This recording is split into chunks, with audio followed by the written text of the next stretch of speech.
And up next here, we got the co-main event. We got Rafael Fiziev taking on Ignacio Bahamondes. This is a quick turnaround for Fiziev's standards.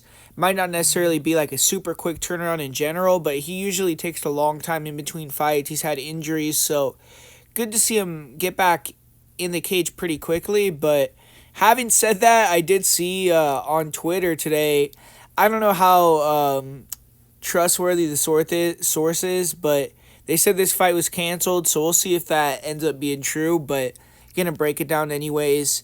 And yeah, Fiziev making his way back, obviously coming off the loss to Gaethje, and Ignacio Bahamondes. This is his chance to beat a top 10 name, someone that obviously it seems like the UFC is giving him a striker. They're giving him a good matchup, a fighter that hasn't necessarily been the most active lately, has had to deal with some injuries and hasn't been winning, has lost 3 fights in a row, whereas Bahamondes is on a big win streak, 3 finishes in a row in the first round. So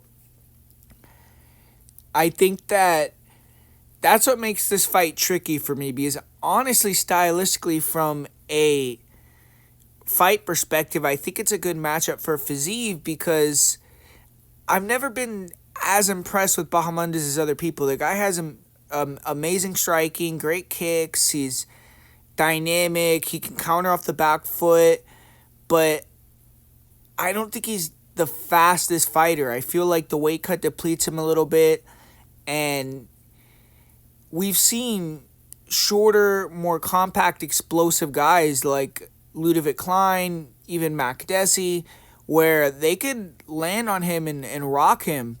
And I feel like with Rafael Fiziev, we got someone that has really good kick defense, that's good at getting inside, good at going to the body to open up head strikes, which I think could pay dividends in this fight against a really tall, long torso guy, and someone that can mix in his own kicks that are really damaging.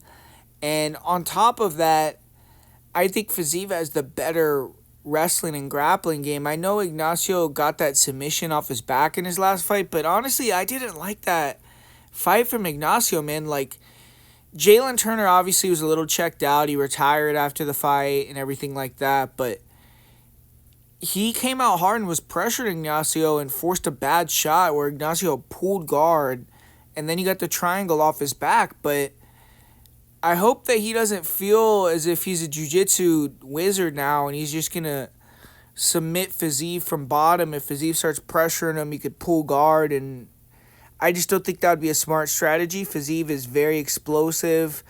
I don't see him getting submitted in that same way, especially now people are going to probably respect Ignacio's submission game a little more after he hit that on Jalen Turner.